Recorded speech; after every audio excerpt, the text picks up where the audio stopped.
Yun, what's up mga boss? Anyway mga boss, no? So meron tayong i-unbox na Comet GP9. Wow! Na dual band antenna mga boss, no? So yun yung kapalit ng ano natin, yung Diamond F23 Hotel na tinamaan ng kidlat 2 years ago. So ngayon lang ulit tayo magkakabit ng antena. So dito, ito yung antena mga boss, ito papakita ko.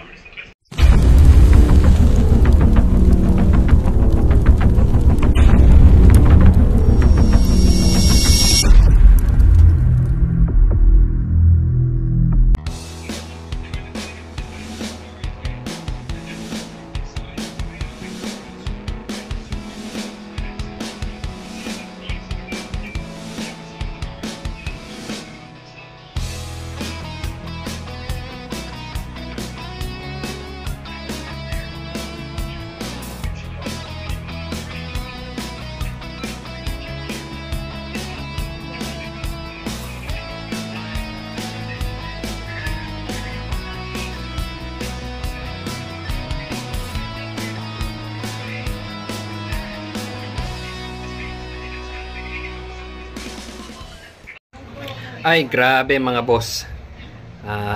Nahirapan akong tanggalin sa lagayan niya. But anyway,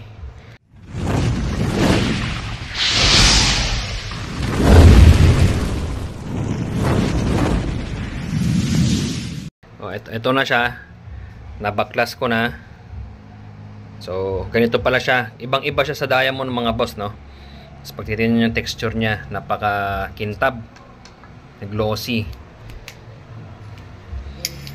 Ito yung kanyang bracket, yung holder mismo dito. Ayan, may kasama ng stainless bolts.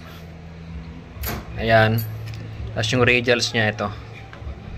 Tatlo. Ang maganda rito mga boss, yung dugtungan niya, may rubber. So, ano rin to siguro, iwas sa tubig. Pero syempre maliban doon, pag nadugtong na natin itong mga to, pag nadugtong na natin, ilalagyan pa rin natin ng tape plus rubber tape para seal na seal talaga. So yun mga boss, abangan nyo at kabit natin itong mga to.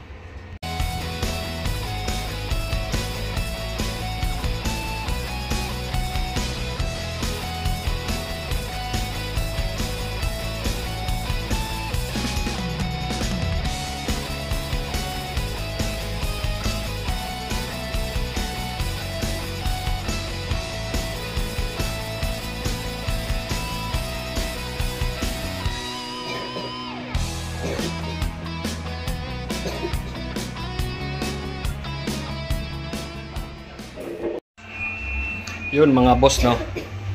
So medyo nahirapan tayo, haba. Pero ang una-unang ikakabit dito mga boss, yung gitna at saka yung upper. So as per manual, makikita mo idudugtong. Ayan, no? Sabi, first work on connecting the upper and the middle element. So dito muna kayo magdudugtong talaga mga boss. Kasi pag inulan nyo dito sa ibaba, hindi nyo na madudukot yan, yung dugtungan sa ilalim. So kailan unahin nyo yung gitna at saka yung dulo. Yung dulo mga boss, yun yung unahin nyo. Then after that, itutulak nyo na lang pa ibaba para mapagdugtong nyo dito sa pinaka third na element nya, yung pinaka base nya. So yun, maya maya lang mga boss. So tataas na natin to. Alright, let's go.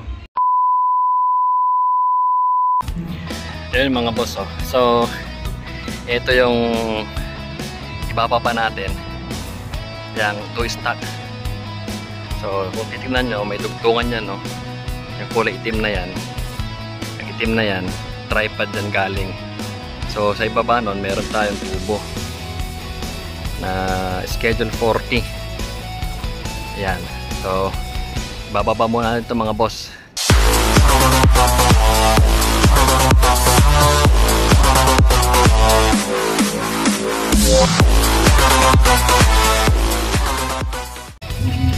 Yun, after so many years. So, ayan na siya. Ayan, nilagyan ko ng tape, pati yung pinaka-tip na stainless eh. Nilagyan ko ng ng rubber tape. So, kakakabit ko lang, pansamantala tinali ko lang ng 3 alambre yan. Tapos tetestin mo natin yung SWR nito. So, tingnan natin mga boss. Let's go! Yun, so mga boss, no? Nandito tayo sa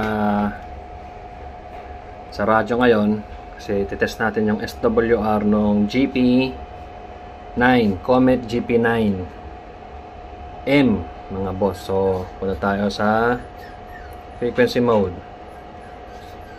So, yan. 142. So, start muna tayo sa kahit sa 140 lang. 140. Yan, high power ka agad. Yan, high power. 140. Check natin SWR. Calibrate. Check SWR. Yan, 1.4 to 1.5. Sa 140. So, taas tayo.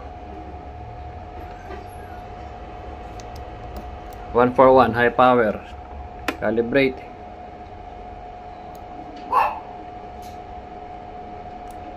SWR. Mataas, 1.6. Paano masabi? 1.6 sa 141. Next. 142. Calibrate.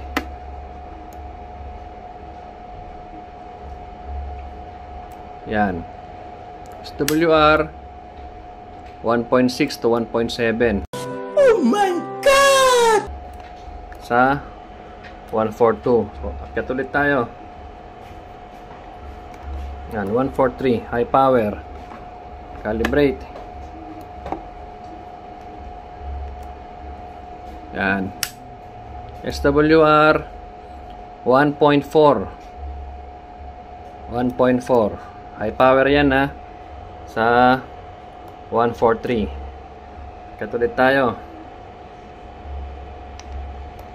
And 144. High power. Calibrate. SWR. Yan. Almost 1. Damn! Halos dinagalaw. Konti lang. 1 to 1.1 sa 144 o sa 145 naman tayo. Yan, high power. So, calibrate.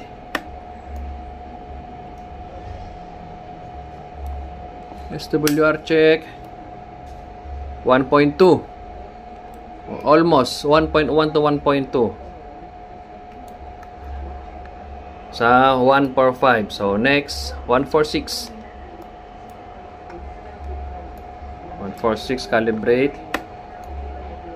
SWR, calibrate muna. Yan. SWR 1.2. 1.2 sa 146. So, cut ulit tayo.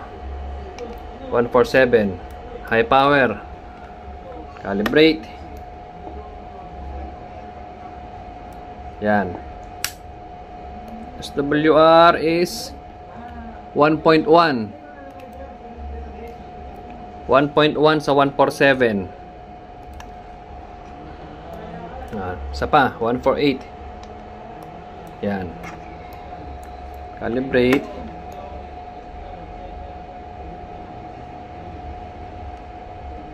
Yan. SWR. Yan, 1.3. 1.3 sa 148. Isa pa. Yan, commercial 1.149. So, calibrate natin. Ay, mataas na to. SWR. Ayan, 1.7, 1.8.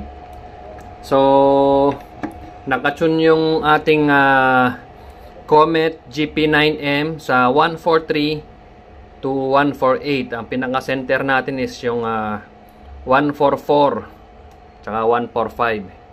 So balikan natin. 144 high power, calibrate.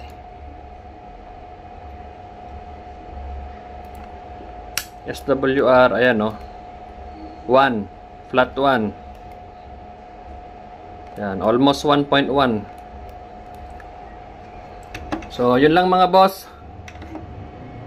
Share ko lang yung ano natin, yung review sa Comment GP9M na dual band antenna.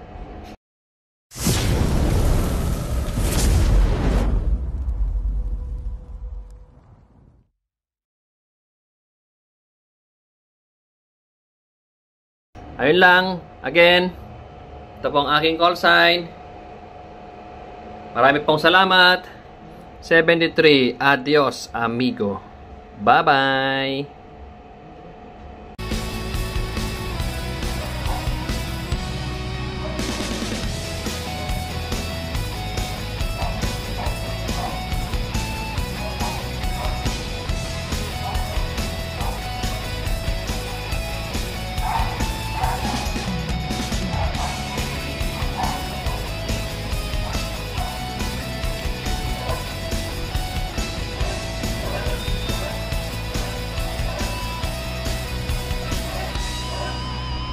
Yan, nasa taas tayo ng ano, bubong ng Wilcon Depot yan, yung puti na yan.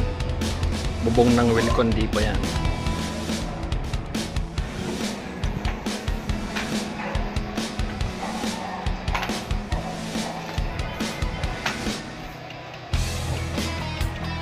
Yan, norte. Norte.